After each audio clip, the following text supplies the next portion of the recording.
ನಮ್ಮ ಇವತ್ತಿನ recipe carrot rice. ಮಕ್ಕಳ ಲಂಚ್ ಬಾಕ್ಸ್ಗೆ, ಬೆಳಗಿನ ಬ್ರೇಕ್ಫಾಸ್ಟ್ಗೆ ಕೇವಲ 20 ನಿಮಿಷದೊಳಗಡೆ ಈ ರೆಸಿಪಿನ ಟೇಸ್ಟಿಯಾಗಿ ರೆಡಿ ಮಾಡಿಬಿಡ್ಬೋದು.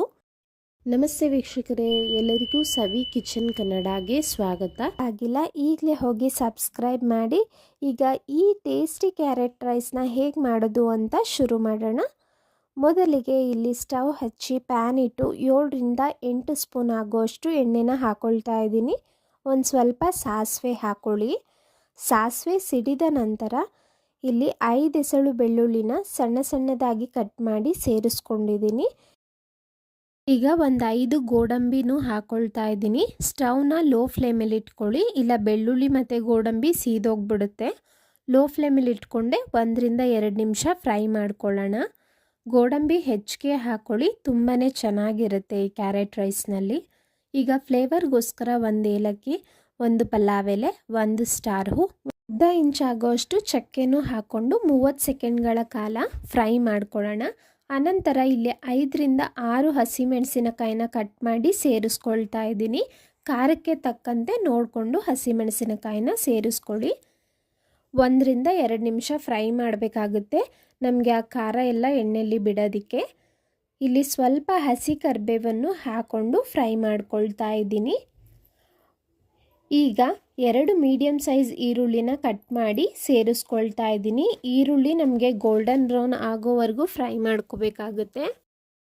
ಸ್ಟವ್ನ ಮೀಡಿಯಮ್ ಫ್ಲೇಮ್ ಇಟ್ಟು 2ರಿಂದ 3 ನಿಮಿಷಗಳ ಕಾಲ ಈರುಳ್ಳಿನ ಫ್ರೈ ಮಾಡ್ಕೊಳ್ಳೋಣ. ಇಲ್ಲಿ ಒಂಚೂರು ಉಪ್ಪನ್ನು ಸಹ ಹಾಕ್ಕೊಳ್ತಾ ಇದ್ದೀನಿ. ಈರುಳ್ಳಿ ಕಂದು ಬಣ್ಣ ಬಂದಿದೆ. ಅನಂತರ ಇಲ್ಲಿ ಹಸಿ ಬಟಾಣಿನ ಹಾಕ್ಕೊಳ್ತಾ ಇದ್ದೀನಿ.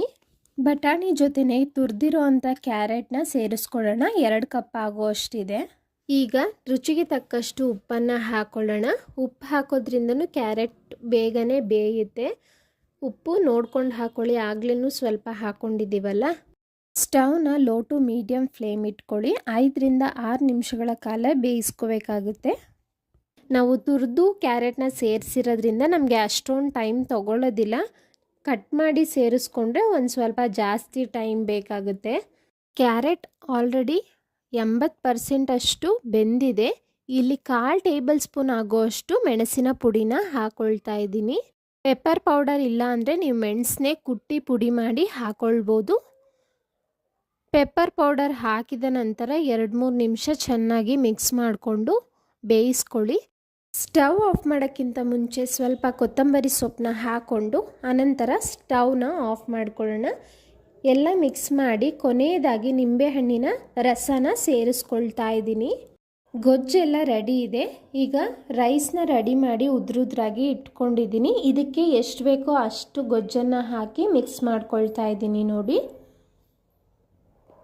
ಬೆಳಗಿನ ತಿಂಡಿಗೆಲ್ಲ ಬೇಗನೆ ಮಾಡಿಬಿಡ್ಬೋದು. ಕೇವಲ 20 ನಿಮಿಷ ಇದ್ದರೆ ಸಾಕು, ತುಂಬಾ ಟೇಸ್ಟಿಯಾಗಿರುತ್ತೆ. ಕ್ಯಾರೆಟ್ ಎಲ್ಲ ಹೆಲ್ತ್ಗೆ ತುಂಬಾ ಒಳ್ಳೆಯದಲ್ವ. ಡೈಲಿ ಚಿತ್ರಾನ್ನ ಪುಳಿಯೋಗರೆ ಮಾಡಿ ಬೇಜಾರಾಗಿದ್ದಾಗ ಈ ಕ್ಯಾರೆಟ್ ರೈಸ್ನ ಮಕ್ಕಳಿಗೆ ಮಾಡಿಕೊಡಿ, ಖಂಡಿತ ಇಷ್ಟಪಟ್ಟು ತಿಂತಾರೆ.